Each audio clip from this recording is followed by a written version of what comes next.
உமது கோலினால் மே தொருளோம் உமது கோலினால் மே தொருளோம் உமது கோலினால் மே தருளோம் உமது கோலினால் மே தருளோம்.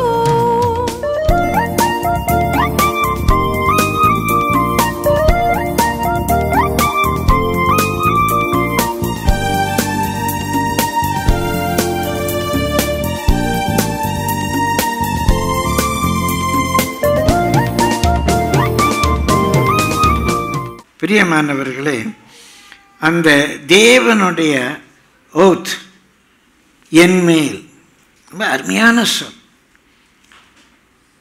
நான் நினைக்கிறேன், எனக்கு அதுக்கு ஆதாரம் இல்லை, ஆங்கிலத்தில் நம்ம சொல்கிற ஓத் அது கூட இந்த சொல்லிருந்து வந்திருக்குமா என்று நினைக்கிறேன். தேவனுடைய ஓத், அந்த சொல்லினுடைய பொருள் சைன் ஆர் மார்க், அடையாளம், ஒரு சைன் இல்லைன்னா மார்க். அந்த சொல்லுக்கு பொதுவான இன்னொரு பொருள் டோக்கன், சின்னம், இல்லைன்னா என்சைன், ஒரு குறியீடு, ஸ்டாண்டர்ட், இல்லைன்னா வெக்சிலம் அப்படின்னா பதாகை. ஒரு பதாகை பிடிச்சிருப்பாங்க, நாங்கள் யார், ஒரு பதாகை. பிரியமானவர்களே, இல்லைன்னா நடந்த ஒரு மிரக்கிள், ஒரு அதிசயம், ஒரு ப்ரூஃப், ஒரு சான்று, இதெல்லாம் தான் அந்த ஓத் என்ற சொல்லிலிருந்து வருகிறது. அந்த தேவனுடைய ஒரு அடையாளம், தேவனுடைய ஒரு மார்க், தேவனுடைய ஒரு சிக்னேச்சர் என் மேலே, தேவனுடைய என்சைன், சைனில் இருந்தால் சிக்னேச்சர் என்ற வேர்டு வந்தது. தேவனுடைய சிக்னேச்சர், அவருடைய கையெழுத்து என் மேலே, தேவனுடைய அடையாளம் என் மேலே அப்படின்னு சொல்கிறோம். இந்த பைபிளில் the oath and the soul is often a visible reminder of an invisible truth. ஒரு காணப்படாத சத்தியம், அதனுடைய வெளிப்படை தன்மை தான் oath. அது காணப்படலை, ஆனால் வெளியே தெரியுது. ஆண்டவர் என் கூட இருக்கிறார், உள்ள இருக்க தெரியலை, ஆனாலும் என் மேலே ஒரு அடையாளம் இருக்கு. அதுக்கு பேர் தான் oath, a symbol that marks a moment. என்னுடைய வாழ்க்கையில், நம்முடைய வாழ்க்கையில் நடந்த ஒரு நிகழ்ச்சியின் அடையாளம். அவங்க ரெண்டு பேரும் ஹஸ்பண்ட் அண்ட் ஒய்ஃப், எப்படி திருமணம் ஆயிடுச்சு, திருமணம் நடந்தது, இன்னைக்கு அவங்க கணவன் மனைவியாக இருக்காங்க. பிரியமானவர்களே, a symbol that marks a moment, a promise of divine presence. அவர் என் கூட இருக்கிறார், நான் உன்னை விட்டு விலகுவதும் இல்லை, உன்னை கைவிடுவதும் இல்லை என்று சொல்லி இருக்கிறார். அதனுடைய ஒரு சிம்பல், அவர் என் கூட இருக்கிறார் என்பதற்குரிய ஒரு அடையாளம். அவர் என் கூட இருக்கார் அப்படிங்கிற ஒரு அடையாளம். It can be a physical object, அவர் என் கூட இருக்காதுங்கிறது ஏதோ ஒரு பொருளால் வெளியே தெரியலாம். ஆர் ஒரு ஈவெண்ட், என் வாழ்க்கையில் நடக்கிற ஒரு அற்புதம், ஒரு ஈவெண்ட், ஆண்டவர் கூட இருக்கிறாரு அப்படிங்கிறத அது வெளிப்படுத்து. சின்ன சின்ன நிகழ்ச்சிகள். பிரியமானவர்களே, என்னுடைய வாழ்க்கையில் எத்தனையோ சின்ன சின்ன மிரக்கிள்ஸ். நான் அடிக்கடி சொல்லியிருக்கேன், இன்றைக்கு நாங்கள் ஃபெய்த் மினிஸ்ட்ரி செய்கிறோம்னா, நான் வேலை பார்க்கும் போதே நடந்த ஃபினான்ஷியல் மிரக்கிள்ஸ், ஆண்டவர் என் கூட இருக்கார், ஒரு அடையாளம். இந்த கடந்த நாட்களில் நான் சொன்னேன், போன திங்கட்கிழமை இந்த லிஃப்ட் போடுறவங்க சுத்தமான ஒரு சின்ன அடையாளம், ஒரு மிரக்கிள். அந்த பணம் வரணும். அடுத்த நாள் எங்கள் அக்காவுடைய பணம் எனக்கு வருது, எதிர்பார்க்கவே இல்லை. ஒரு மிரக்கிள், ஒரு event, or the presence that points beyond there to God's covenant and purposes. தேவன் என் கூட இருக்கிறார், தேவன் நம்மோடு கூட உடன்படிக்கை பண்ணியிருக்கார், தேவன் நம்ம என்னை குறித்த ஒரு நோக்கம் இருக்குது. இதெல்லாம் ஏதோ வெளிப்படையாக தெரியுது. ஒரு இன்சிடென்ட் நடக்குது, ஆண்டவர் என் கூட தான் இருக்கார். இதுக்கு பேர் தான் எபிரேயத்தில் ஓத் என்று சொல்கிறது. ஒரு அடையாளம், ஆண்டவர் கூட இருக்கார். இவ்வளோ பெரிய மிராக்கிள் நாங்கள் ஊழியத்துக்கு வந்த நேரத்தில் நடத்தியிருக்கார். பிரியமால் எல்லா விதத்திலும், குறிப்பாக ஃபினான்ஸில் we have seen miracles. பிரியமானவர்களே,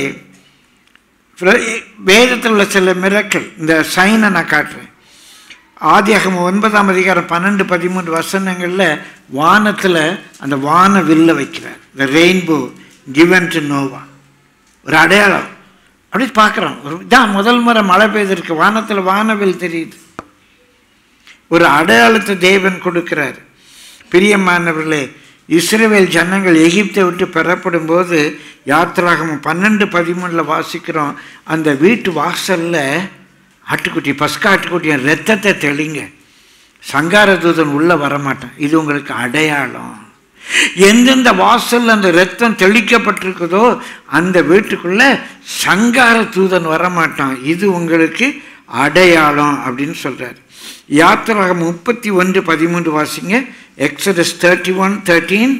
யாத்திராகமம். நீ இஸ்ரவேல் புத்திரரை நோக்கி, நீங்கள் என் ஓய்வு நாட்களை ஆசரிக்க வேண்டும், உங்களை பரிசுத்தப்படுத்துகிற கர்த்தர் நான் என்பதை நீங்கள் அறியும்படி இது உங்கள் தலைமுறை தோறும் எனக்கும் உங்களுக்கும் அடையாளமா இருக்கும். இது ஒரு அடையாளம். ஏன்பா நீங்க ஞாயிற்றுக்கிழமை ஒரு வேலையும் செய்ய மாட்டீங்களா?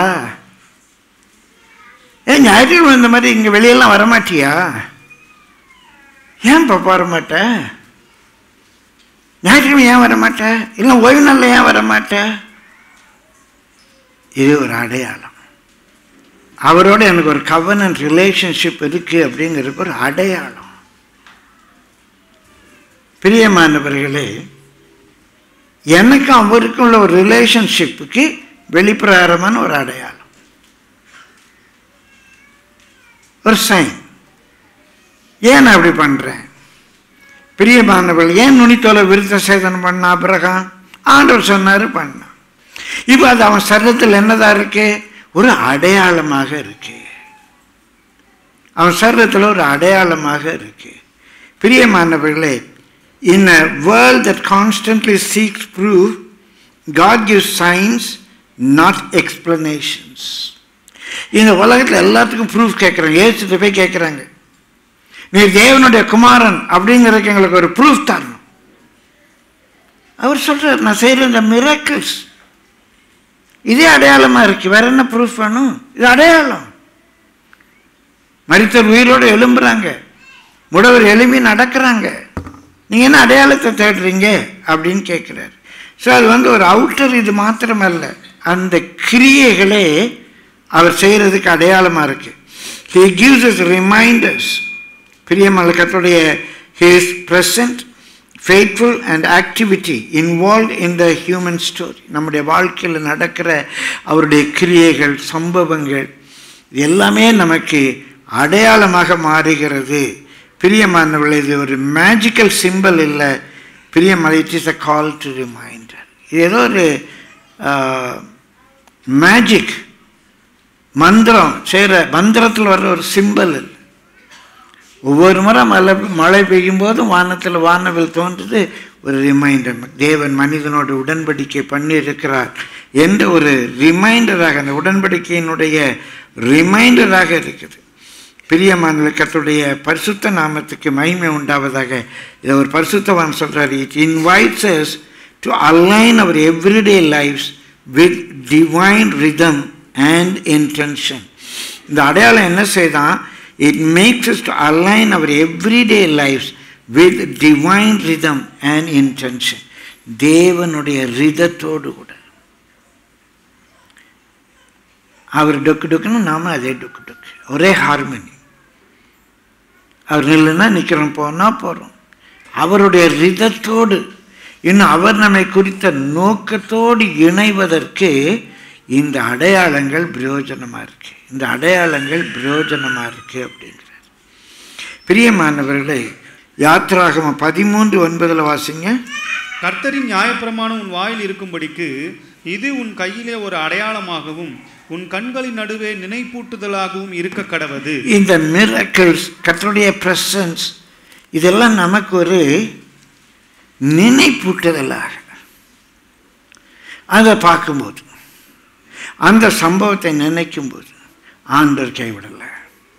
இன்றைக்கு அந்த மிராக்கிள் செய்கிறாரு, இன்றைக்கு அவர் கூட இருக்கார், இன்றைக்கு அவர் பேசுகிறாரு, இன்றைக்கு நடத்துகிறாரு அப்படிங்கிறத அது நமக்கு ரிமைண்ட் பண்ணுறதாக இருக்கிறது. இந்த சொல் நம்முடைய பழைய ஏற்பாட்டில், இந்த எபிரேய சொல் 79 தடவை வருது. இந்த எபிரேய சொல் பழைய ஏற்பாட்டில் 79 தடவை வருது. முதல் முறையாக ஜெனிசிஸ் 1:14 வருது. அது வாசிப்போமே. ஜெனிசிஸ் 1:14. பின்பு தேவன் பகலுக்கும் இரவுக்கும் வித்தியாசம் உண்டாக்கத்தக்கதாக வானம் என்கிற ஆகாய விரிவிலே சுடர்கள் உண்டாக கடவது, அவைகள் அடையாளங்களுக்காகவும் காலங்களையும் நாட்களையும் வருஷங்களையும் குறிக்கிறதற்காகவும் இருக்க கடவுது என்றார். அந்த சூரியன், சந்திரன், நட்சத்திரங்கள் இதெல்லாம் ஆண்டவருடைய படைப்பில் ஒரு அடையாளம். வானங்கள் தேவனுடைய மகிமையை வெளிப்படுத்துது. இதெல்லாம் படைச்ச ஒரு படைப்பாளி இருக்கணும்ல, அது ஒரு அடையாளமாக இருக்கு. இவ்வளோ பெரிய சூரியன், சந்திரன், நட்சத்திரம் எப்படி வந்திருக்கும்? தேவனுடைய கிரியைக்கு, மகிமைக்கு அது அடையாளமாக கர்த்தர் படைத்திருக்கு. பிரியமானவர்களே, இன்றைக்கு நமக்கு ஆண்டவரே இருளை வெளிச்சமாக்க உம்மால முடியும், என் வாழ்க்கையில் ஒளியேற்ற உம்மால முடியும். ஒரு அடையாளம் இருக்கு எனக்கு. பூமியின் மேலே இருள் இருங்க. இன்றைக்கி இருள் தான் யதார்த்தம். பலமுறை உங்களுக்கு நான் அதை அறிவியல் பூர்வமாக சொல்லியிருக்கிறேன். இருள் தான் யதார்த்தம், அதில் வெளிச்சம் வந்தது. இந்த சூரியன், சந்திரன் இல்லாமலே வெளிச்சம் வந்தது. ஆனால் அடையாளமாக இதை படைத்த ஒரு படைப்பாளி இருக்கிறார் என்பதை அறிவியல் பூர்வமாக, அறிவு பூர்வமாக நாம் அறிந்து கொள்வதற்கு அடையாளமாக இருக்கு. அதிலிருந்து வர்ற உஷ்ணம், அதிலிருந்த ஒளி நம்மை வாழ வைக்குது. நம்மை மாத்திரமல்ல, இந்த பூமியில் உள்ள மரம், செடி, கொடி எல்லாவற்றையும் வாழ வைக்கிறது. இதுதான் முதல் முறையாக அந்த சொல் பயன்படுத்தப்பட்டிருக்கிறது. கடைசியாக எசேக்கியல், பிரியமானவர்கள், 20:20 இந்த சொல் பயன்படுத்தப்பட்டிருக்கு. எசேக்கியல் 20:20. என் ஓய்வு நாட்களை பரிசுத்தமாக்குங்கள், நான் உங்கள் தேவனாகிய கர்த்தர் என்று நீங்கள் அறியும்படி. நான் உங்கள் தேவனாகிய கர்த்தர் என்று நீங்கள் அறியும்படி. சூரியன், சந்திரன், நட்சத்திரங்கள்லாம் இல்லை. நான் உங்கள் தேவனாகிய கர்த்தர் என்று நீங்கள் அறியும்படி அவைகள் எனக்கும் உங்களுக்கும் அடையாளமாய் இருக்கும். இந்த ஓய்வு நாளை நாம் பரிசுத்தமாய் ஆசரிப்பது அவருக்கும் நமக்கும் இடையில ஒரு அடையாளமாக இருக்கு. It's a sign, it's a note between God and we அப்படின்னு இங்கே பைபிளில் போட்டிருக்கு. அதான் கடைசியாக இந்த சொல் பயன்படுத்தப்பட்டிருக்கு. நான் சொன்னேன் 79 தடவை என்று சொன்னேன். யாத்திராகமத்தில் இது 13 தடவை வருது. எண்ணாகமத்தில் 5 தடவை, உபாகமத்தில் 12 தடவை. ஆக இந்த 4 புத்தகங்களில் 38 தடவை. ரொம்ப ஆச்சரியம் என்னென்னா, பாதிக்கு பாதி இந்த ஆகமங்கள்லேயே வந்துடுச்சு. இந்த ஆகமங்கள்லேயே பாதிக்கு பாதி வந்துடுச்சு. அவருடைய அடையாளம், ஏன்னா அதான் பிகினிங். அவருடைய அடையாளங்கள் அந்த ஆகமங்கள்லேயே 78ல் 39 தடவை அந்த சொல் வந்துடுச்சு. மற்ற தீர்க்க தரிசன புத்தகங்களில் ஏசாயாவில் மட்டும் 11 தடவை அதில் வருது. அதில் இயேசு கிறிஸ்து பிறப்பை பற்றி சொல்லும் போதே ஒரு கன்னி இடத்துல அவர் பிறப்பார். இது உங்களுக்கு அடையாளம், இது உங்களுக்கு அடையாளம் அப்படின்னு சொல்லி ஏசாயாவில் பார்க்குறோம். பிரியமானவர்களே, சங்கீதங்களில் 7 தடவை குறிப்பாக ஒரு நிகழ்ச்சியை மையப்படுத்தி 7 தடவை இந்த சொல் வந்திருக்கு. இந்த சொல் ஆகமங்களில் மட்டுமே 39 தடவை பாதிக்கு பாதி வந்திருக்கு அப்படின்னு நினைக்கும் போது ரொம்ப உற்சாகமாக இருந்தது. பிரியமான சங்கீதத்திலிருந்து ஒரு சில நீண்ட பகுதிகளை தான் இன்றைக்கு வழக்கமான குறிப்புகள் எல்லாம், இந்த ஒரு காரியத்தை தான் சொல்கிறேன். சங்கீதத்திலிருந்து ஒரு சில நீண்ட பகுதிகளை நம்ம வாசிக்க போகிறோம். 105ஆம் சங்கீதம், Psalm 105 verse 26 வாசிப்பேன். 26 தம்முடைய தாசனாகிய மோசேயும் தாம் தெரிந்து கொண்ட ஆரோனையும் அனுப்பினார். இவர்கள் அவர்களுக்குள் அவருடைய அடையாளங்களையும். இவங்க என்ன செய்தாங்க? அந்த ஜனத்துக்குள்ள தேவனுடைய அடையாளங்களையும். காமின் தேசத்திலே, காமின் தேசம் என்றால் எகிப்து தேசம், காமின் தேசத்திலே அற்புதங்களையும் செய்தார்கள். என்னென்ன அடையாளம் வருது பாருங்க வேகமா. அவர் இருளை அனுப்பி அந்தகாரத்தை உண்டாக்கினார், அவருடைய வார்த்தைகள் எதிர்ப்பார் இல்லை. அவர் இருள் உண்டாக்கிறதுனா யாரும் எதிர்க்க முடியாது. அவர் வார்த்தை எதிர்ப்பாரில்லை. அவர்களுடைய தண்ணீர்களை இரத்தமாக மாற்றி அவர்களுடைய மச்சங்களை சாக பண்ணினார். அவர்களுடைய தேசம் தவளைகளை திரளாய் பிறப்பித்தது. அவர்களுடைய ராஜாக்கள் அறை வீடுகளிலும் அவைகள் வந்தது. அந்த தவளை ராஜாக்களுடைய அறை வீடுகளிலும் வந்தது. அவர் கட்டளையிட அவர்களுடைய எல்லைகளில் எங்கும் வண்டுகளும் பேன்களும் வந்தது. அவருடைய மழைகளை கல் மழையாக்கி அவர்களுடைய தேசத்திலே ஜுவாலிக்கிற அக்னியை வரப்பண்ணினார். அவர்களுடைய திராட்சை செடிகளையும் அத்திமரங்களையும் அழித்து அவர்களுடைய எல்லைகளிலும் உள்ள மரங்களையும் முறித்தார். அவர் கட்டளையிட எண்ணி முடியாத வெட்டுக்கிளிகளும் பச்சை புழுக்களும் வந்தது. அவர்களுடைய தேசத்தில் உள்ள சகல பூண்டுகளையும் அரித்து அவர்களுடைய நிலத்தின் கனியை தின்று போட்டது. அவர்களுடைய தேசத்திலே தலைச்சன் அனைத்தையும் அவர்களுடைய பலனில் முதற் பலனான யாவரையும் சங்கரித்தார். அப்பொழுது அவர்களை வெள்ளியோடும் பொன்னோடும் புறப்பட பண்ணினார். அவர்கள் கோத்திரங்களில் பலவீனப்பட்டவன் ஒருவனும் இருந்ததில்லை. எகிப்தியர் அவர்களுக்கு பயந்ததினால் அவர்கள் புறப்பட்ட போது மகிழ்ந்தார்கள். அவர் மேகத்தை மறைவுக்காக விரித்து இரவை வெளிச்சமாக்குகிறதற்காக அக்னியையும் தந்தார். கேட்டார்கள். அவர் காடைகளை வரப்பண்ணினார். வான அப்பத்தினாலும் அவர்களை திருப்தியாக்கினார். அவங்களுடைய தேவைகளை சந்திக்கிறார். கண்மலையை திறந்தார். தண்ணீர்கள் புறப்பட்டு வறண்ட வெளியில் ஆராய் ஓடிற்று. அவர் தம்முடைய பரிசுத்த வாக்குத்தத்தத்தையும் தம்முடைய தாசனாகிய ஆபிரகாமையும் நினைத்து தம்முடைய ஜனத்தை களிப்போடும் தாம் தெரிந்து கொண்டவர்களை கம்பீர சத்தத்தோடும் புறப்பட பண்ணி தமது கட்டளைகளை காத்து நடக்கும்படிக்கும் தமது நியாயப்பிரமாணங்களை கை கொள்ளும்படிக்கும் அவர்களுக்கு புறஜாதிகளுடைய தேசங்களை கொடுத்தார். அந்நிய ஜனங்களுடைய பிரயாசத்தின் பலனை சுதந்தரித்துக் கொண்டார்கள். அல்லேலூயா. இதெல்லாம் அவங்க வாழ்க்கையில கர்த்தர் நடப்பித்த இந்த கிரியைகள் எல்லாமே, all these mighty works what the Lord performed in their lives are his oaths. அது அவருடைய அடையாளம். அவங்களோடு பண்ணின covenant relationship, ஆபிரகாமோடு பண்ண covenant relationship. எகிப்து 3 காரியங்கள். எகிப்திலிருந்து விடுவிக்கிறார், வனாந்தரத்தில் நடத்துகிறார், வாக்குத்தத்தம் பண்ணின கானான் தேசத்தை தருகிறார். ஒரு அடையாளம். பிரியமானவர்களே, இன்னொரு வேத பகுதியை வேகமாக இதே போல வாசிப்போம். குறிச்சிக்கோங்க. சங்கீதம் 78:43 அதே காரியம்தான் இன்னொரு இடத்துல வாசிக்கிறோம். 78. எகிப்திலே தம்முடைய அடையாளங்களையும் சோவான் வெளியிலே தம்முடைய அற்புதங்களையும் செய்தார். அவர்களுடைய நதிகளை இரத்தமாக மாற்றி அவர்களுடைய ஆறுகளில் உள்ள ஜலத்தை குடிக்க கூடாதபடி செய்தார். அவர்களை அழிக்கும்படி வண்டு ஜாதிகளையும் அவர்களை கெடுக்கும்படி தவளைகளையும் அவர்களுக்குள்ளே அனுப்பினார். அவர்களுடைய விளைச்சலை புழுக்களுக்கும் அவருடைய பிரயாசத்தின் பலனை வெட்டுக்கிளிகளுக்கும் கொடுத்தார். கல்மழையினால் அவர்களுடைய திராட்சை செடிகளையும் ஆலங்கட்டி மழையினால் அவருடைய அத்திமரங்களையும் அழித்து அவர்களுடைய மிருக ஜீவன்களை கல்மழைக்கும் அவர்களுடைய ஆடு மாடுகளை இடிகளுக்கும் ஒப்பு கொடுத்தார். தமது உக்கிரமான கோபத்தையும் மூர்க்கத்தையும் சினத்தையும் உபத்திரவத்தையும் தீங்கு செய்யும் தூதர்களையும் அவர்களுக்குள்ளே அனுப்பினார். அவர் தம்முடைய கோபத்துக்கு வழித்திருந்து அவர்கள் ஆத்துமாவை மரணத்துக்கு விலக்கி காவாமல் அவர்கள் ஜீவனை கொள்ளை நோய்க்கு ஒப்பு கொடுத்தார். எகிப்திலே தலைச்சன் அனைத்தையும் காமின் கூடாரங்களிலே அவர்களுடைய பலனின் முதற் பலனான யாவரையும் அழித்து தம்முடைய ஜனங்களை ஆடுகளை போல புறப்பட பண்ணி அவர்களை வனாந்திரத்திலே மந்தையை போல் கூட்டி கொண்டு போய் எகிப்திலிருந்து காப்பாத்துறாரு, வனாந்தரத்துல நடத்துறாரு. அவர்களை பயப்படாதபடிக்கு அவர்களை பத்திரமாய் வழி நடத்தினார். அவர்கள் சத்துருக்களை கடல் மூடி போட்டது.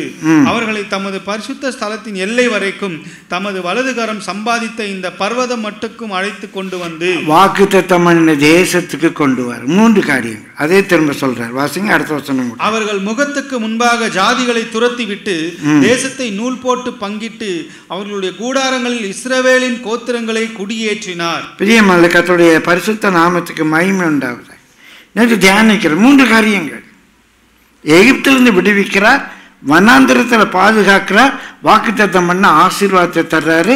அவர் அவர்களோடு கூட இருப்பதற்கு அது அடையாளம். இன்னொரு வேத பகுதி கூட அதே காரியத்தை குறிச்சிக்கோங்க. சங்கீதம் 65 5 முதல் 10 வாசிங்க. Psalm 65 from verse 5. பூமியின் கடையாந்தரங்களிலும் தூரமுமான சமுத்திரங்களிலும் உள்ளவர்கள் எல்லோரும் நம்பும் நம்பிக்கையாயிருக்கிற எங்கள் ரட்சிப்பின் தேவனே, நீ பயங்கரமான காரியங்களை செய்கிறதினால் எங்களுக்கு நீதியுள்ள உத்தரவு அருளுகிறீர். நீ பயங்கரமான காரியங்கள் நம்முடைய வாழ்க்கையில் அவர் செய்யும்போது, when he does this type of mighty things, இப்படிப்பட்ட காரியங்களை நீங்க எங்க வாழ்க்கையில செய்கிறீர். வல்லமையை இடை கட்டிக்கொண்டு உம்முடைய பலத்தினால் பர்வதங்களை உறுதிப்படுத்தி சமுத்திரங்களின் மும்முரத்தையும் அவைகளுடைய அலைகளின் இரைச்சலையும் ஜனங்களின் அமளியையும் அமர்த்துகிறீர். கடையாந்திர இடங்களில் குடியிருக்கிறவர்களும் உம்முடைய அடையாளங்களின் நிமித்தம் பயப்படுகிறார்கள். காலையும் மாலையும் கலிகூற பண்ணுகிறீர்.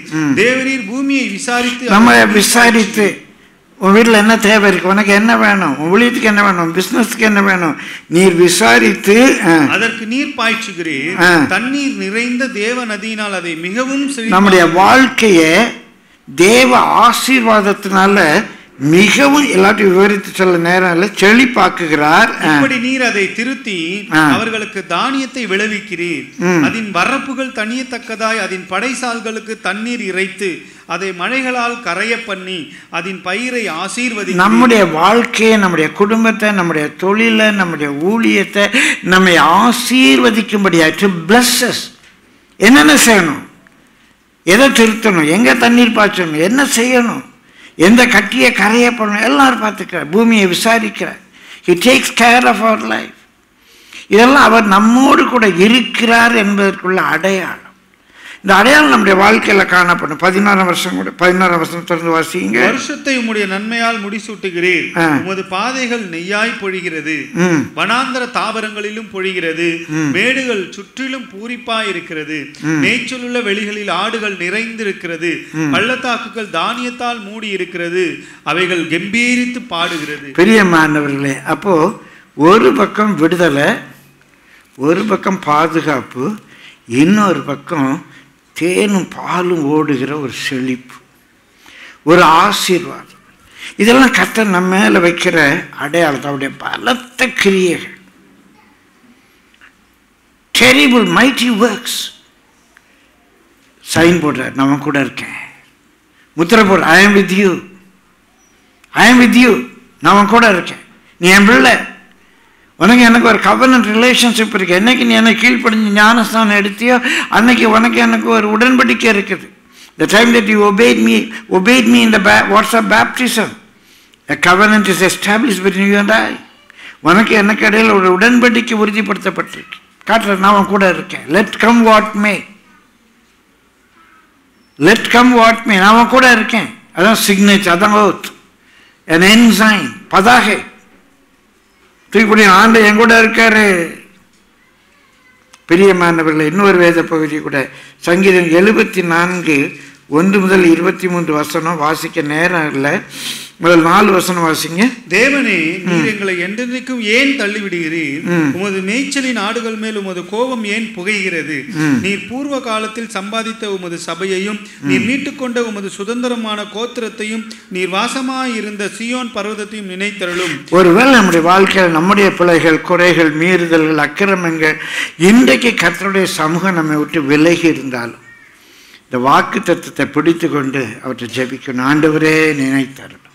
எப்படி எங்களை குறித்து நீர் ஆசீர்வதி, எப்படி பாவத்திலிருந்து விடுவித்தீர், எப்படி அசுத்தத்திலிருந்து வெளியே கொண்டு வந்தீர், இன்றைக்கு எங்களை கைவிடுவீரா? அந்த அடையாளம்தான் அந்த நிகழ்ச்சி. அன்றைக்கு செங்கல் வற்றினதை ஒரு வழியை உண்டாக்கினீர், இன்னைக்கு கைவிட்டுருவீரா? அன்னைக்கு அந்த கோட்டை விழுந்தது, இன்னைக்கு என் வாழ்க்கையில் வழி உண்டாக்க மாட்டீரா? ஒரு அடையாளம், ஒரு அடையாளம். அவன் ஜெபிக்கிறான். வாசிங்க 3ஆம் வசனம். நெடுங்காலமாய் பாழாய் கிடக்கிற ஸ்தலங்களில் உம்முடைய பாதங்களை எழுந்தருள பண்ணும். பரிசுத்த ஸ்தலத்திலே சத்துரு அனைத்தையும் கெடுத்து போட்டான். பரிசுத்த ஸ்தலத்தில் சத்துரு வந்து பிசாசு வந்து அனைத்தையும் கெடுத்து போட்டான். நீர் எழுந்தருளும். உம்முடைய சத்துருக்கள் உம்முடைய ஆலயங்களுக்குள்ளே கெர்ச்சித்து தங்கள் கொடிகளை அடையாளங்களாக நாட்டுகிறார்கள். ஆலயத்துக்குள்ள என்ன காணப்படுது? பிசாசுடைய வேலை காணப்படுது. அவன் கொடி வச்சுக்கிட்டு இருக்கான். அருவருப்பு காணப்படுது, விபச்சாரம், வேசித்தனம் காணப்படுது, பிசாசு கொடி காணப்படுது. என்ன அடையாளம் காணப்படணும்? பரிசுத்தம் காணப்படணும். ஐயா, இங்க என்ன காணப்படுது? அசுத்தம், அருவருப்பு, கேவலம் காணப்படுது. அவன் கொடியேற்றிட்டான்யா ஆலயத்துக்குள்ள வந்து. பிசாசு கொடியேற்றலாம், கொடியாற்றிங்கிறான். பார்த்தியா, நான் ஜெயிச்சிட்டேன். இங்கே என்ன நடக்கு பார்த்தியா? உன் பிள்ளைகளுக்கு என்ன சண்டே கிளாஸ் எடுக்க, சண்டே கிளாஸு சொல்லிட்டு அலையும் தெரியுமா அப்படிங்கிறான். பிசாசு கர்ஜிக்கிறான். பைபிளில் போட்டிருக்கு. பிரியமானவர்கள் என்ன செய்யணும்? தங்கள் கொடிகளை அடையாளங்களமாக நாட்டுறோம். யாரும் சத்து இருக்க எங்க? உம்முடைய ஆலயங்களுக்குள்ள வந்து, கர்த்தருடைய பிள்ளைகள் இடத்துல வந்து சத்துரு வாலாட்டிக்கிட்டு இருக்கான். சத்துருடைய ஸ்டாம்ப் குத்திட்டான். இது யார் பிள்ளை? பிசாசு பிள்ளை. ஸ்டாம்ப் குத்திட்டு போறான். பார்த்தா யார் பிள்ளையா தெரியுது? யார் பிள்ளையா தெரியுது? அருவருப்பின் பிள்ளை. ஸ்டாம்ப் குத்துறான். என்ன ஸ்டாம்ப் இருக்கும் நெத்தியில் பாரு, கொஞ்சம் தடவை பாரு. யாருடைய முத்திரை இருக்கு? அவளுடைய நெற்றியில பிதாவின் நாமம் எழுதப்பட்டிருந்தது. உன் நெற்றியில் யார் நாமம் எழுதப்பட்டிருக்கு? பிசாசின் நாமம். என்ன எழுதியிருக்கோம் நெற்றியில? என்ன அடையாளம் குத்தி இருக்கு? அந்த கிறிஸ்தனுடைய அடையாளமா, இயேசுவினுடைய அடையாளமா? என்ன அடையாளங்க குத்தி இருக்கு நெத்தியில? தடவை பாரு. பிசாசு அவன் கொடியை ஏற்றிட்டான். வாசிங்க 7ஆம் வசனம் வாசிங்க. நேரம் கருதி கடந்து போகும். உமது பரிசுத்த ஸ்தலத்தை அக்கினிக்கு இரையாக்கி உமது நாமத்தின் வாசஸ்தலத்தை தரை மட்டும் இடித்து அசுத்தப்படுத்தினார்கள். தரை மட்டும் இடித்து ஜெபிக்கிற இடத்தை அசுத்தப்படுத்திட்டாங்க. தரை மட்டும் இடித்து அசுத்தப்படுத்தினார்கள். அவர்களை ஏகமாய் நிர்த்தூளியாக்குவோம் என்று தங்கள் இருதயத்தில் சொல்லி தேசத்தில் உள்ள ஆலயங்களை எல்லாம் சுட்டெரித்து போட்டார்கள். எங்களுக்கு இருந்த அடையாளங்களை காணும். எங்களுக்கு என்ன அடையாளம் இருந்துச்சுயா? கர்த்தருடைய பிள்ளை, ஆட்டுக்குட்டியின் ரத்தத்தினால மீட்கப்பட்டவன், எகிப்தின் அடிமைத்தனத்திலிருந்து வெளியே வந்தவன். அடையாளத்தை காணுமே, அந்த அடையாளத்தை காணுமே. பாலும் தேனும் ஓடுகிற இந்த தேசத்துக்கு வந்தாங்க. இவங்களுக்காக தேவன் யோர்தான்ல வழியை உண்டாக்கினார். எரிகோ கோட்டை விழுந்தது. இன்னைக்கு எங்கடா இருக்க? நான் பாபிலோன்ல அடிமையா இருக்கிறேன். பாபிலோன்ல போய் தண்ணி குடிச்சுக்கிட்டு இருக்கிறேன். உன் அடையாளம் எங்க போச்சு? உனக்கு ஆண்டவர் சீயோனை கொடுத்தாரு, ஏன் நீ பாபிலோன்ல போய் நக்கிட்டு இருக்க? அந்த பாலும் தேனும் ஓடுகிற தேசத்தை விட்டுட்டு அங்க போய் நீ வெறுங்காலம் அம்மனமாய் நடந்துகிட்டு இருக்க? அடையாளம் போயிடுச்சே. ஆனாலும் ஆண்டவர் இறங்கணும். 9ஆம் வசனம் வாசிங்க. எங்களுக்கு இருந்த அடையாளங்களை காணுமே. தீர்க்கதரிசியும் இல்லை. தீர்க்கதரிசி இல்லை. இது எதுவரைக்கும் என்று அறிகிறவனும் எங்களிடத்தில் இல்லை. நீ எவ்வளவு நாள் இப்படி இருக்கணும் ஐயா? பிரியமானவர்களே, கர்த்தருடைய பரிசுத்த நாமத்துக்கு மகிமை உண்டாவது. இன்னொரு வேத பகுதியை கூட வேகமாக வாசிப்போம். சங்கீதம் 86:13. அடையாளம் என்ன அடையாளம் இருக்கணும்? 86 from verse 13. நீர் எனக்கு பாராட்டின உமது கிருபை பெரியது. என் ஆத்துமாவை தாழ்ந்த பாதாளத்துக்கு தப்புவித்தீர். தேவனே, அகங்காரிகள் எனக்கு விரோதமாய் எழும்புகிறார்கள். கொடுமைக்காரராகிய கூட்டத்தார் என் பிராணனை வாங்க தேடுகிறார்கள். உம்மை தங்களுக்கு முன்பாக நிறுத்தி நோக்காது இருக்கிறார்கள். ஆனாலும் ஆண்டவரே, நீர் மன உருக்கமும் இரக்கமும் நீடிய பொறுமையும் பூரண கிருபையும் சத்தியமுள்ள தேவன். என்மேல் நோக்கமாகி எனக்கு இரங்கும். உம்முடைய வல்லமையை உமது அடியானுக்கு அருளி உமது அடியானின் குமாரனை ரட்சியும். கர்த்தாவே, நீர் எனக்கு துணை செய்து என்னை தேற்றுகிறதை என் பகைஞர் கண்டு வெட்கப்படும்படிக்கு எனக்கு அனுகூலமான ஒரு அடையாளத்தை காண்பித்தருளும். ஒரு அடையாளம் என்னன்ற என் பகைஞர் பார்க்கணும். என்னதான் சூழ்நிலை வந்திருந்தாலும் ஆண்டவர் என்னை தேற்றுகிறார், ஆண்டவர் நம்ம நிறுத்துறாரு, ஆண்டவர் நம்ம கூட இருக்காரு அப்படிங்கிற ஒரு அடையாளத்தை காட்டுவார். நீ என் கூட இருக்கிறீங்க. எவ்வளோதான் இக்கட்டான சூழ்நிலை வரட்டும், நம்ம ஜெபிக்கணும். ஆண்டவரே, நீர் என் கூட, இன்னைக்கு இங்கே வீட்டுக்கு போகும்னால கேளுங்க, ஆண்டவரே நீர் என் கூட இருக்கிற ஒரு அடையாளத்தை காண்பி. ஆண்டவரே, இந்த குடும்பத்தோடு நீர் இருக்கிறீர் அப்படிங்கிற ஒரு அடையாளத்தை காட்டுங்க. ஆண்டவரே, எங்கள் மேலே பிசாசுடைய அடையாளம் காணப்படக்கூடாது. பிசாசு கொடியேற்றக்கூடாது. நான் வந்துட்டேன் அப்படின்னு அவன் பிசாசு பல்லளிக்கக்கூடாது. நீர் எங்கள் கூட இருக்கிறீர் அப்படிங்கிறக்குரிய ஒரு அடையாளத்தை காட்டும். பிரியமானவர்களே, சங்கீதம் 135 1ஆம் வசனத்திலிருந்து வாசியுங்க. சங்கீதம் 135:1. அல்லேலூயா, கர்த்தருடைய நாமத்தை துதியுங்கள், கர்த்தரின் ஊழியக்காரரே துதியுங்கள், கர்த்தருடைய வீட்டிலும் நமது தேவனுடைய ஆலய பிரகாரங்களிலும் நிற்கிறவர்களே கர்த்தரை துதியுங்கள். அந்த அடையாளம் வெளிப்படணும். நம்ம எல்லாம் என்ன பண்ணணும்? இருக்கிற நிலையில் ஆண்டவரே ஸ்தோத்திரம் ஸ்தோத்திரம் ஸ்தோத்திரம் ஸ்தோத்திரம் அப்படின்னு துதிக்கணும். அவருடைய பிரகாரத்தில் என்ன செய்யுங்க? துதிங்க, இந்த இடத்த துதியினால நிரப்பணும், துதியினால நிரப்பணும். ஒரு பிரைசிங் டே நம்ம வைக்கணும். இந்த இடத்துக்குள்ள இப்படி காரியம் அசுத்தாவிங்க அலையக்கூடாது, விபச்சாராவி வேசித்தன ஆவிங்க சுத்தக்கூடாது. என்ன ஆவி சுத்தணும்? பரிசுத்தாவினர் சுத்திட்டு இருக்கணும். ஆனால் என்ன சொல்லியிருக்கு? ஆலய பிரகாரங்களில் நிற்கிறவர்களே கர்த்தரை துதியுங்கள், கர்த்தர் நல்லவர், அவருடைய நாமத்தை கீர்த்தனம் பண்ணுங்கள், அது இன்பமானது. கர்த்தர் யாக்கோபை தமக்காகவும் இஸ்ரவேலை தமக்கு சொந்தமாகவும் தெரிந்து கொண்டார். கர்த்தர் நம்மை அவருக்காகலாம் தெரிந்து கொண்டிருக்காரு. பிசாசு பிள்ளை இறக்கிறதுக்கு அங்கே வாரோம், பிசாசு பிள்ளை இறக்கிறதுக்கு அங்கே வாரோம். கர்த்தர் நம்மை அவருடைய ஜனமாக தெரிந்து கொண்டார். கர்த்தர் தம்முடைய ஜனத்தின் நியாயத்தை விசாரித்து, கர்த்தர் தம்முடைய ஜனத்தின் நியாயத்தை விசாரித்து ஊழியக்காரர் மேல் பரிதாபப்படுவார், தம்முடைய ஊழியக்காரர் மேல் பரிதாபப்படுவார். பிரியமானவர்களே, வேகமாக ஒரு 7 அடையாளங்கள், வசனங்கள்லாம் எல்லாத்துக்கும் சொல்லலை, நீங்கள் தயவுசெய்து குறித்து கொள்ளுங்கள். இந்த அடையாளம் உங்கள் மேல் இருக்கா, உங்கள் பிள்ளைகள் மேல் இருக்கா, உங்கள் குடும்பத்தில் இருக்கா, நம்முடைய திருச்சபையில் இருக்கா அப்படிங்கிறத செக் பண்ணிக்கோங்க. 7 oaths, 7 signs, ensigns, குறியீடுகள். முதலாவது நம்ம எல்லார் மேலும் காணப்பட வேண்டிய குறியீடு, God has delivered me from sin, from Egypt. Deliverance from Egypt, bringing out of Egypt, it's a sign upon the people of Israel. எகிப்திலிருந்து அவர்களை வெளியே கொண்டு வந்தது அவருடைய பிள்ளைகள் மேல் உள்ள ஒரு அடையாளம். எப்படியா இந்த அடிமைகள் வெளியே வந்தாங்க? அடிமை வெளியே வர முடியுமா? அது கூண்டோடு இனமாக வெளியே வர முடியுமா? எப்படி இந்த அடிமைகள் இந்த எகிப்திலிருந்து வெளியே வந்தார்கள் என்பது ஒரு பெரிய குறியீடு. பிரியமானவர்களே, கர்த்தருடைய பரிசுத்த நாமத்துக்கு மகிமை உண்டு. நம்ம எல்லாரும் பாவிகள் தான், எல்லாரும் பாவிகள் தான். நம்ம பாவம் செய்தாலும் செய்யாவிட்டாலும், ஆதாமின் மீறுதலுக்கு ஒப்பான பாவம் செய்யாவிட்டாலும், even we have not sinned to the similitude of the sin of Adam. ஆதாமின் மீறுதலுக்கு ஒப்பாக பாவம் செய்யட்டும். அந்த பழத்தை சாப்பிடாத நேரம் சாப்பிட்டோம், அவ்வளோதான். அந்த அளவுக்கு நம்ம பாவம் செய்யட்டாலும் பிரியமானவர்களே, நம்ம எல்லாரும் பாவிகள் தான். ஆண்டவர் ஆச்சரியமாய் நம்மை பாவத்திலிருந்து எகிப்தின் அடிமைத்தனத்தில் விடுவித்து இன்றைக்கு அவருடைய பிள்ளைகள் அப்படிங்கிற ஒரு முத்திரையை கர்த்தர் குத்தி இருக்கிறார். இதற்காக கரங்களை தட்டி கர்த்தரை ஸ்தோத்திரிப்போமா? Praise the lord, praise the lord, praise the lord, praise the lord. நம்மை அவருடைய பிள்ளைகள் என்ற முத்திரையை கொடுத்திருக்கார். ரெண்டாவது நம்ம மேலே காணப்பட வேண்டிய சைன் என்ன தெரியுமா? எல்லாத்துக்கும் வசனம் எடுத்தால் இது ஒரு செமினாராக போயிடும். குறிப்பை மாத்திரம் சொல்லி தேவ செய்தியாக கொடுக்க. ரெண்டாவது, அடிமைத்தனத்திலிருந்து மீட்பு. From the bondage, not only from sin. எல்லாவற்றையும் அனுபவிக்க எனக்கு அதிகாரம் உண்டு, எல்லாவற்றையும் அனுபவிக்க எனக்கு அதிகாரம் உண்டு.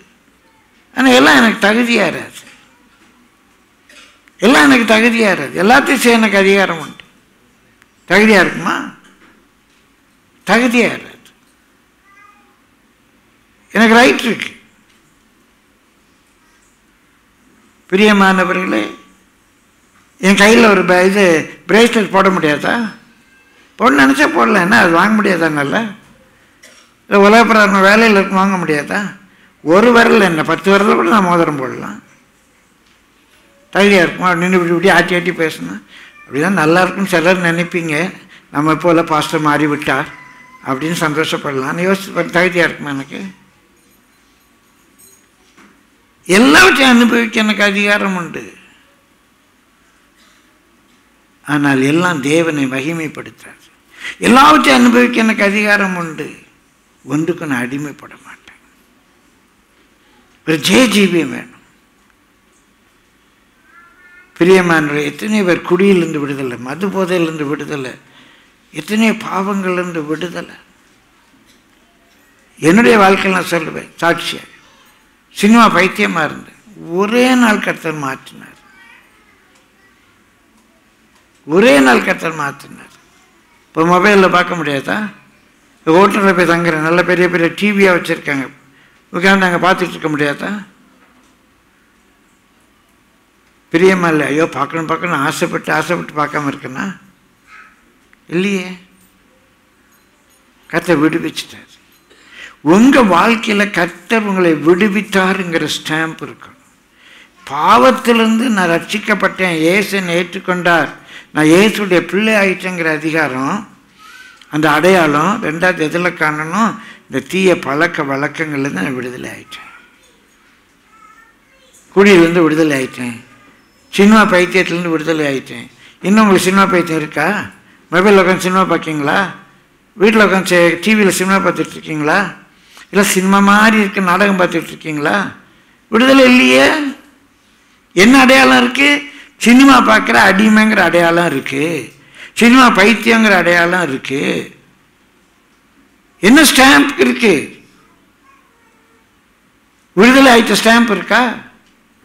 நான் ரட்சிக்கப்பட்டுட்டேன், ஞானஸ்தானம் எடுத்துட்டேங்கிற ஸ்டாம்ப் இருக்கு. ஆனால் அசுத்த காரியங்கள்லேருந்து விடுதலை ஆயிட்டேங்கிற ஸ்டாம்ப் இருக்கா? இல்லை மற்றவங்கள மாதிரி தான் இருப்போமா? ரெண்டாவது ஸ்டாம்ப் விடுதலை ஆயிட்டேங்கிற ஸ்டாம்ப். மூன்றாவது ரொம்ப ரொம்ப முக்கியமான ஒரு ஸ்டாம்ப், சாபம் மாறி வாழ்க்கையில் ஆசீர்வாதம் வருதுங்கிற ஸ்டாம்ப். ஒரு வளமான வாழ்வு வேணும், நன்மை குறைபடக்கூடாது, சந்தோஷம் சமாதானம் நிறைவாக இருக்கணும்,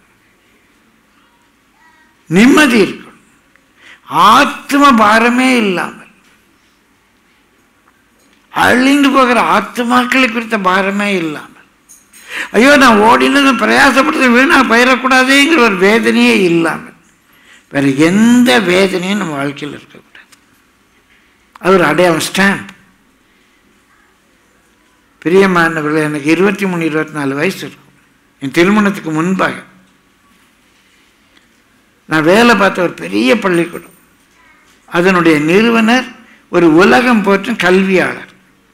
அப்பவுமே அவர் ஒரு 75 வயசு இருக்கும், எனக்கு 25 வயசு. அவருக்கு ஒரு சின்ன பையன் மாதிரின்னா. ஒரு நாள் ஒரு பிரச்சனை, ஸ்கூலே அங்கலாச்சிக்கிட்டு இருக்கு. அப்போ அந்த பிரின்சிபல் என்னை கூப்பிட்டு கேட்டார், Robert, how is that you alone can be cool அப்படின்னாரு. நீ மாத்திரம் எப்படி இவ்வளோ கூலாக இருக்க அப்படின்னு கூப்பிட்டு கேட்டேன். இன்னை வரைக்கும் நான் மறக்க மாட்டேன். I'm praying sir. அவர்கிட்டையும், அவரும் கிறிஸ்டியன் தான், மார்த்தமா என்ற ஒரு சபை பிரிவை சேர்ந்தவர். என்று கேட்குறாரு, Robert, how is that you are cool? பிரியமானவர்களே, உங்களுடைய அந்த சாட்சி கர்த்தர் கூட இருக்காரு.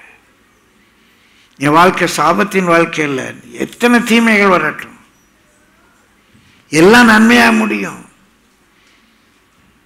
அந்த சைன் இருக்கணும். பார்க்குறாங்க, ஹவ் இஸ் தட்? உன்னால் மாத்திரம் எப்படி இப்படி இருக்க முடியுது? நன்மை குறைபடக்கூடாது. நன்மை என்று சொல்கிறது, எனக்கு அடிக்கடி சொன்ன வார்த்தை சொல்கிறேன், I don't need a 14 bedroom house. ஒரு 14 படுக்கறை உள்ள ஒரு வீடு எனக்கு வேண்டாம், ஒரு 14 bedroom ஹவுஸ் எனக்கு வேண்டாம். எனக்கு என் ஆண்டவர் தர வேண்டியது படுத்தால் தூக்கம் வர வேண்டும், படுத்தால் தூக்கம் வர வேண்டும், எனக்கு நிம்மதி வேண்டும், சமாதானம் வேண்டும், சந்தோஷம் வேண்டும். வெறும் பணம் அதை கொடுக்காது.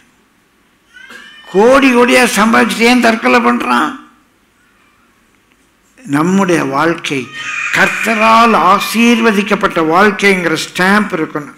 நம்பர் 1, நான் பாவத்திலிருந்து விடுதலையானங்கிற ஸ்டாம்ப். ரெண்டாவது, எந்த ஒரு காரியத்துக்கும் நான் அடிமை கிடையாது, எந்த ஒரு தீய பழக்கத்துக்கும் நான் அடிமை கிடையாது. இன்றைக்கு தாழ்மையாக சொல்கிறேன், எங்கால மொபைல் இருக்கு, நான் மொபைலுக்கு அடிமை இல்லையே, மொபைலுக்கு அடிமை இல்லையே.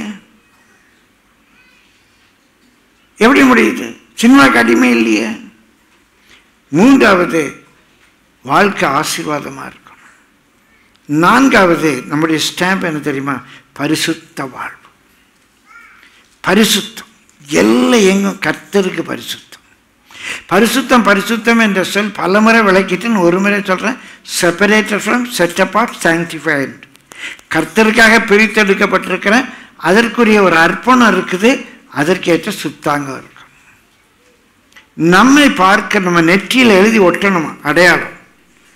அந்த ஆசாருடைய நெற்றியில் எழுதி ஒட்டணும், பட்டம் சொல்ல படிச்சிருக்கான லட்சணத்தை பேர் நெற்றியில் எழுதி ஒட்டணும். இன்றைக்கி நிறைய கிறிஸ்தவங்க இருக்காங்க, அவங்க விசுவாசின்னு நெற்றியில் தான் எழுதி ஒட்டணும். பிரியமானவர்களே, நெற்றியில் என்ன இருக்கு? பொய்யன். என்ன இருக்கு நெற்றியில்? எத்தன் என்ன எழுதியிருக்கோம் நெத்தியில்? ஊதாரி, சோம்பேறி என்ன எழுதியிருக்கு? நெத்தியில் என்ன எழுதியிருக்கணுமா? கர்த்தருக்கு பரிசுத்தம், கர்த்தருக்கு பரிசுத்தம். That should be your sign, that should be your token, that should be your ensign, குறியீடு, ஸ்டாம்ப், அவருடைய சிக்னேச்சர். எது வாழ்க்கையில் சிக்னேச்சர்? பாவத்திலிருந்து விடுதலையானது, எல்லா அடிமைத்தனத்தில் பாவத்திலிருந்து வெளியே வந்தது, அடிமைத்தனத்திலிருந்து விடுதலையானது, ஆசீர்வாதமாய் வாழ்வது. நான் கர்த்தருக்கு பரிசுத்தம் என்று நம்முடைய எல்லை எங்கும் எழுதப்பட்டிருப்பது. 4வது. 5வது, பிரியமானவர்களே, கர்த்தருடைய பரிசுத்த நாமத்துக்கு மகிமை உண்டாவதாக, வசனம் வழிகாட்டுதல். வசனம் வழிகாட்டுதல் நம்முடைய அடையாளம். அவன் ஏன் அப்படி செய்தான்? ஆபிரகாம் ஏன் நுனித்தோலை விருத்தம் செய்தான்? பண்ண என்னோட அறிவு இருக்கா உனக்கு? 100 வயசு ஆக போகுது, இப்போ போய் நுனித்தோலை விருத்த சேதனம் பண்ணிட்டு இருக்க, என்ன ஆச்சு உனக்கு? ஏன் பண்ற? ஆண்டவர் சொன்னார், ஆண்டவர் சொன்னார். பச்சை குழந்தை வந்து 8 நாள் ஆகுது, ஏன்டா அதை போய் நீ போய் நுனித்தோலை வெட்டிட்டு இருக்கிற? ஆண்டவர் சொன்னார். ஏன் அப்படி செய்யற? ஆண்டவர் சொன்னார். ஏன் ஓய்வு நாளை பரிசுத்தமாக ஆசரிக்கிற? பைபிளில் சொல்லியிருக்கு. ஏன் இப்படி ஒன்று அலங்கரிக்கல? பைபிளில் சொல்லியிருக்கு. என் வாழ்க்கையை நடத்துவது எது? What that energises our life. நம்முடைய வாழ்க்கைக்கு சக்தி ஊட்டுவது எது? நம்முடைய வாழ்க்கை முறையை நிதானிப்பது எது? வலதுபுறமாவது இடதுபுறமாவது திரும்பும்போது இப்படி நடன்னு சொல்றது எது? வசனம். சலூனில் போய் உட்கார்ந்துருக்கிறோம், அங்கே கேட்குறேன் எப்படி முடி வெட்டணும்? சார் இப்போ இதான் ஃபேஷன். எனக்கு ஒரு சத்தம் கேட்கணும், உலகத்துக்கு ஒத்த வேஷம் தெரியாமல். இதான் ஃபேஷன். ஆனால் வசனம் என்ன சொல்லுது? உலகத்துக்கு ஒத்த வேஷம் தெரியாமல். உலகத்தின் வேஷம் கடந்து போகுது. The fashions of the world passed away. எனக்கு அந்த வேஷம் வேண்டாம். எது ஜென்டலாக இருக்கும், எது அக்செப்டபிளாக இருக்கும்? எங்கள் அப்பா அம்மா எப்படி வெட்ட விரும்புகிறாங்க? என் ஸ்கூலில் எங்கள் டீச்சர்ஸ் என்ன சொல்கிறாங்க? என் ஸ்டாண்டர்ட் நான் பார்க்குறேன். எங்கள் அப்பா அம்மா சொல்கிறத விட எனக்கு என் ஃப்ரெண்ட்ஸ் சொல்கிறது முக்கியமாயிடுச்சு. இப்போ உங்கள் அப்பா அம்மா எங்கே தள்ளிட்ட? உன் ஃப்ரெண்ட்ஸை விட நீ கீழே தள்ளிட்ட. உங்கள் அப்பா அம்மாவுடைய வேர்ட்ஸ் உனக்கு முக்கியம் இல்லை. உன்னை நல்வழிப்படுத்துகிற டீச்சர்ஸுடைய வேர்ட்ஸ் உனக்கு முக்கியம் இல்லை. சபையில் போதகர்கள் சொல்லுகிற வேர்ட்ஸ் உனக்கு முக்கியம் அல்ல. உனக்கு ஃப்ரெண்ட்ஸ் தானே முக்கியம். பெற்ற தகப்பனின் தாயின் காலின் கீழே போட்டு மிதிச்சுட்டு ஃப்ரெண்ட்ஸ் சொல்றபடி வாழ விரும்புகிற நீ, உன்னை வசனமா நடத்துது? வாலிப பிள்ளைய, பெரியவங்க கூட என்னை எது நடத்துது? என்னுடைய அடையாளம் என்ன? ஏன் இப்படி நான் அலைஞ்சிருக்கிறேன்? ஏன் இப்படி உடுத்துறேன்? ஏன் இப்படி உடுத்தல? வசனம் சொல்லுது, வசனம் சொல்லுது. அது நம்முடைய வாழ்க்கையின் அடையாளமாக மாற வேண்டும். பெரியவன் 6வது, டிவைன் நேச்சர் வர்த்திப்போம்.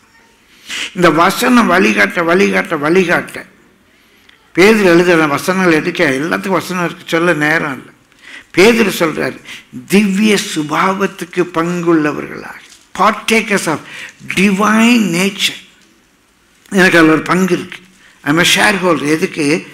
Divine nature. ஒரு திவ்ய சுபாவம், அந்த அன்பு, அந்த சமாதானம், அந்த வைராக்கியம், அந்த கடிந்து கொள்ளுது, அவருடைய நேச்சர். அது என்னுடைய அடையாளம்.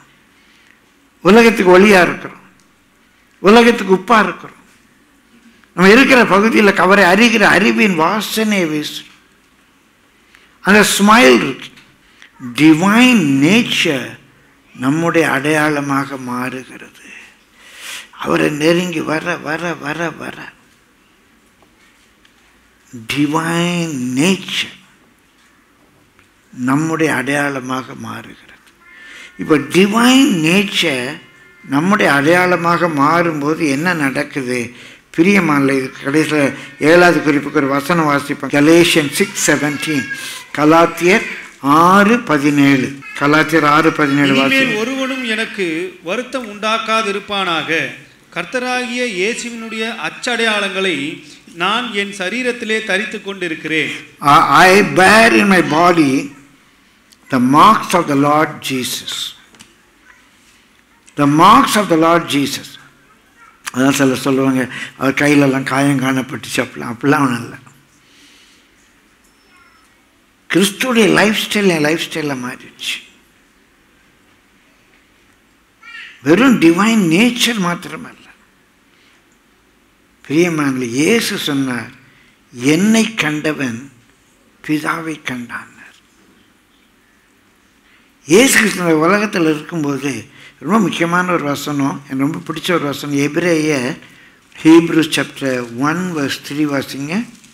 இவர் அவருடைய மகிமையின் பிரகாசமும், அவருடைய மகிமையின் பிரகாசமும், இவர் தேவனுடைய மகிமையின் பிரகாசமும் அவருடைய தன்மையின் சொரூபமுமாயிருந்து, அவருடைய தன்மையின் சொரூபமாயிருந்து, தேவனுடைய தன்மைக்கு, தேவனுடைய நேச்சருக்கு ஒரு கண்ணு மூக்கு கை கால் வச்சு ஒரு சொரூபம் செய்வோமானால், தேவனுடைய நேச்சருக்கு ஒரு சொரூபம் செய்வோமானால் அதுதான் இயேசு கிறிஸ்து.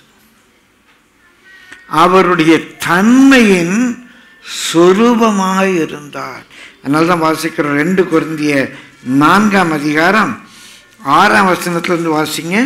இருளில் இருந்து வெளிச்சத்தை பிரகாசிக்க சொன்ன தேவன் இயேசு கிறிஸ்துவின் முகத்தில் உள்ள தமது மகிமையின் அறிவாகிய ஒளியை தோன்ற பண்ணும் பொருட்டாக. இயேசு கிறிஸ்து முகத்தை பார்க்கிறோம். அவர் முகத்தை பார்த்தா தேவனுடைய மகிமையை அறிகிற அந்த லைட், தேவன் யார் அப்படிங்கிறது இவர் முகத்தை பார்த்தாலே தெரியுதான். தேவனுடைய மகிமையை அறிய பண்ணுகிற அந்த அறிவாகிய ஒளி தான் தேவ மகிமை. தேவன் தான் இருப்பார். அவரை கண்டோம், பிதாவாகிய ஒரே பேரானுக்கு ஏற்ற மகிமை அவர் முகத்தில் இருந்தது. பிரியமானவர்களே, இயேசுவின் முகத்தில் உள்ள தமது மகிமையின் அறிவாகிய ஒளியை தோன்ற பண்ணும் பொருட்டாக. எங்க தோன்ற பண்ணும் பொருட்டாக? எங்க தோன்ற பண்ணும் பொருட்டாக? தோன்ற பண்ணும் பொருட்டாக எங்கள் இருதயங்களிலே பிரகாசித்தார். எங்கள் இருதயங்களிலே பிரகாசித்தார். எங்க தோன்ற பண்ணும் பொருட்டாக சொல்லுங்க? நம்ம முகத்துல, நம்ம முகத்துல, என் முகத்துல, உங்க முகத்துல, மரியாதையோட சொல்றேன், உன் முகத்துல. அந்த ஒருமையை நான் பயன்படுத்துவது அந்த தனித்தன்மையை உணர்ந்து கொள்ளும்படிக்கு. உன் முகத்துல தேவனுடைய மகிமையை அறிகிற அறிவாகிய ஒளியை தோன்ற பண்ணும் பொருட்டு எங்கள் இருதயத்திலே பிரகாசித்திருக்கா. என் முகத்தை பார்த்தா தேவனுடைய முகமாக இருக்கணும். ஐயோ இயேசுவே கிருபை தாரும், அதான் அடையாளம். அந்த ஒளி என் முகத்தில் தோன்ற பண்ணும் பொருட்டு இருதயத்தில் பிரகாசித்திருக்கிறார். இந்த மகத்துவம் உள்ள வல்லமை எங்களால் உண்டாயிராமல், ஏதோ நான் இப்படி போட்டு ஒரு மேக்கப் பண்ணி வர்றதில்லை. இந்த மகத்துவம் உள்ள வல்லமை என்னால் உண்டாயிராமல் தேவனால் உண்டாயிருக்கிறது என்று விளங்கும்படி இந்த பொக்கிஷத்தை மண் பாண்டங்களில் பெற்றிருக்கிறோம். இது வெறும் மண் பாண்டம் தான். இந்த சரீரம் வெறும் மண் பாண்டம். இந்த மண் பாண்டத்துக்குள்ள பரிசுத்த ஆவியானவர் இருக்கிறார். தேவனுடைய ஒளி இந்த மண்பாண்டத்துக்குள்ள வந்திருக்கு. எதற்காக இந்த மண்பாண்டத்தில் இந்த ஒளி வந்திருக்கு தெரியுமா? அந்த மகிமையை முகத்தில் காண பண்ணும்படி. அகத்தின் அழகு முகத்தில் தெரியணும். இயேசு எனக்குள்ள இருக்கிறார் என்றால் அந்த அழகு என் முகத்தில் தெரியணும். எனக்குள்ள இயேசு மாத்திரம்தான் இருக்கிறார் என்பதை என்னை பார்க்குற எல்லாரும் அறியும்படிக்கு. till all shall see Christ alone living in me. Have thine own way, Lord, have thine own way. உம்முடைய வழி என் வாழ்க்கையில் இருக்கட்டும். பிரியமானவர்களே, தோன்ற பண்ணும் பொருட்டு இந்த பொக்கிஷத்தை மண் பாண்டங்களில் பெற்றிருக்கிறோம். இந்த மகத்துவம் உள்ள வல்லமை எங்களால் உண்டாயிராமல் தேவனால் உண்டாயிருக்கிறது என்று விளங்கும்படி இந்த பொக்கிஷத்தை மண்பாண்டங்களை பெற்றிருக்கிறோம். நாங்கள் எப்பக்கத்திலும் நெருக்கப்பட்டும் ஒடுங்கி போகிறதில்லை, கலக்கமடைந்தும் மனம் முறிவடைகிறதில்லை, துன்பப்படுத்தப்பட்டும் கைவிடப்படுகிறதில்லை, கீழே தள்ளப்பட்டும் மடிந்து போகிறதில்லை. கர்த்தராகிய இயேசுவினுடைய ஜீவனும் எங்கள் சரீரத்திலே விளங்கும்படிக்கு. இயேசுடைய ஜீவன் அதான் அடையாளம். என் சரீரத்தில் விளங்கணும் ஐயா, என் சரீரத்தில் விளங்கணும். ஆழமான சத்தியம் விட்டுறாதீங்க. வேதனோடு சொல்கிறேன்க்குள்ள டிங்காலே கிறிஸ்தவ வாழ்க்கையில் இதை சிந்திக்க ஒருவேளை அநேகரால முடியாது. கிறிஸ்துவனுடைய ஜீவன் என் ஆவியில் ஆத்மாவில் இல்லை, என் கையில், என் விரலில், என் கண்ணிமையில், என்னுடைய முடி அலங்காரத்தில், நான் போடுற உடையில், என் சரீரத்தில் அந்த ஜீவன் விளங்கணும் ஐயா. எனக்கு அதான் அடையாளம். இன்னைக்கு நிறைய பேருக்கு பெந்தைகோஸ்து ஆகணும்னு ஆசை, ஆனால் பெந்தைகோஸ்து அடையாளம் வேண்டாம். அடையாளத்தை தொலைத்து போட்டார்கள் என்று. கிறிஸ்துவனுடைய ஜீவன் என் சரீரத்தில் இருக்குல்ல, விளங்கணும், காணப்படணும், மற்றவங்க பார்க்கணும். என் சரீரத்தை மற்றவங்க பார்க்கும்போது கிறிஸ்துவனுடைய ஜீவன் விளங்கணும். என்ன விளங்குது? உலகம் விளங்குதா? உலகத்தின் வேஷம் விளங்குதா? என்ன விளங்குது? என்ன கொடி ஏற்றப்பட்டிருக்கு என் சரீரத்தில்? கிறிஸ்துவனுடைய ஜீவன் எங்கள் சரீரத்தில் விளங்கும்படிக்கு இயேசுவின் மரணத்தை எப்பொழுதும் எங்கள் சரீரத்தில் சுமந்து திரிகிறோம். எப்படி எனில் சாவுக்கிடமான எங்கள் மாம்சத்திலே இயேசுவினுடைய ஜீவனும் விளங்கும்படிக்கு. இந்த எப்படி ஆனாலும் சரீரம் சாக போகுது. சாவுக்கினமான எங்கள் மாம்சத்திலே இயேசுவினுடைய ஜீவன் விளங்கும்படிக்கு உயிரோடு இருக்கிற நாங்கள் எப்பொழுதும் இயேசுவின் நிமித்தம் மரணத்திற்கு ஒப்பு கொடுக்க. எப்போது இயேசுவின் நிமித்தம்? பாவ கிரியைகளுக்கு எங்க சரீரம் செத்து போச்சு. பாவ கிரியைகளுக்கு எங்க சரீரம் செத்து போச்சு, இன்ஆக்டிவ் ஆயிடுச்சு, மரணத்துக்கு ஒப்பு கொடுத்துட்டோம்.